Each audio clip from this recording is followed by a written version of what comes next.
Hello नमस्कार, तुम्हा सगळ्यांचं आजच्या व्लॉगमध्ये अगदी मनापासून स्वागत। तर बघा, सध्या आषाढ महिना सुरू आहे आणि आषाढ महिन्यामध्ये अनेक भागांमध्ये वेगवेगळे तळणीचे पदार्थ तळले जातात। तर आमच्याकडे ना गव्हाच्या पिठाच्या गूळ घालून गोड कापण्या आवर्जून केल्या जातात, तर त्याच मी या ठिकाणी बनवत आहे।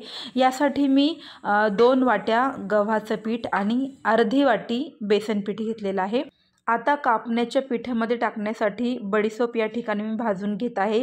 थोडीशी गरम झाल्यानंतर ती आपण बारीक त्याची पूड करून घ्यायची आहे। या ठिकाणी मी चपाती लाटायच्या पोलपाटावरतीच हे बारीक करून घेणार आहे। तुम्ही हवं तर मिक्सरच्या भांड्यामध्ये करू शकता।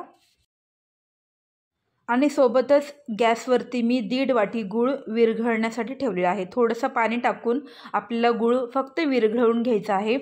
गूळ विरघळल्यानंतर गॅस लगेच बंद करायचा, नाहीतर त्याचा पाक बनू शकतो। त्यामुळे जास्त वेळ आपण गूळ गॅसवरती ठेवायचा नाहीये।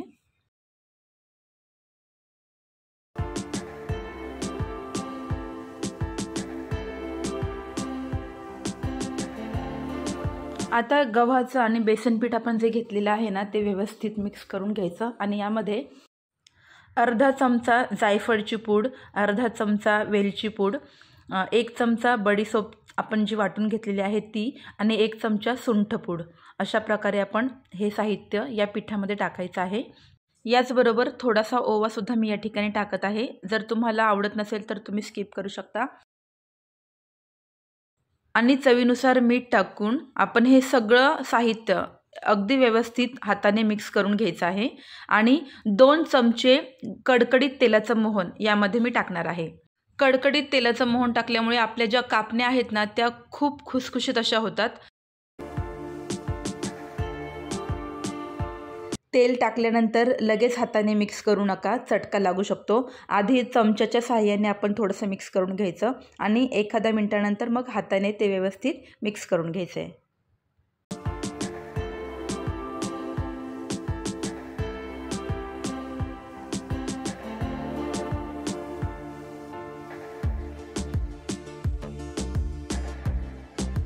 आता पीठ मळण्यासाठी आपण जे गुळाचं पाणी बनवलेलं आहे ना, ते व्यवस्थित थंड झाल्यानंतर गाळून घ्यायचं आहे, कारण गुळामध्ये कचरा वगैरे असेल तर निघून जाईल। आता हे पाणी गाळून घेतल्यानंतर पिठामध्ये हेच पाणी आपल्याला वापरायचं आहे। आणि जर कमी पडलं तर थंड पाणीसुद्धा तुम्ही वापरू शकता। फक्त लक्षात ठेवा की पीठ मळताना आपण अगदी घट्ट असं ते पीठ मळायचं आहे।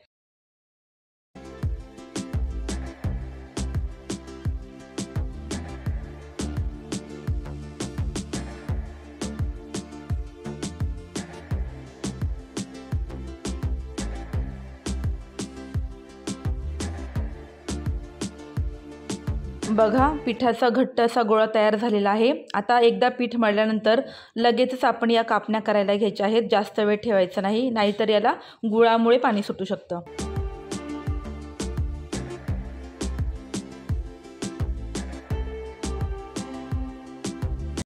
आता या ठिकाणी गोळे तयार करून घेतलेले आहेत आणि सोबतच गॅसवरती कापण्या तळण्यासाठी तेल गरम करायला ठेवलेलं आहे।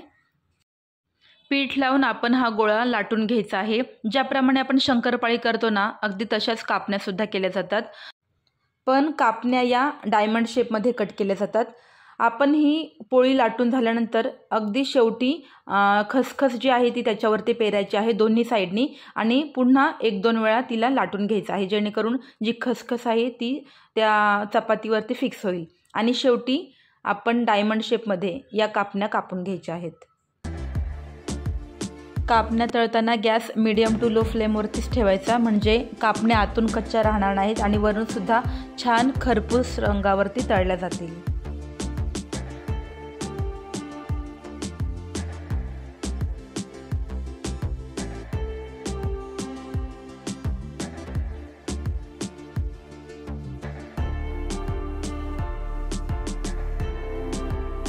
तर अशाच प्रकारे मी सगळ्या कापण्या करून घेतल्या, छान खरपूस तळून सुद्धा घेतल्यात।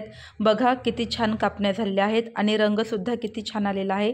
तर तुम्ही सुद्धा या आषाढ महिन्यात स्पेशल अशा कापण्या नक्की करून बघा। तर आजचा व्लॉग मी इथे संपवते। जर आजचा व्लॉग तुम्हाला आवडला असेल तर लाईक करायला विसरू नका। पुन्हा भेटूया अशाच एका छानशा व्लॉगमध्ये। तोपर्यंत बाय बाय।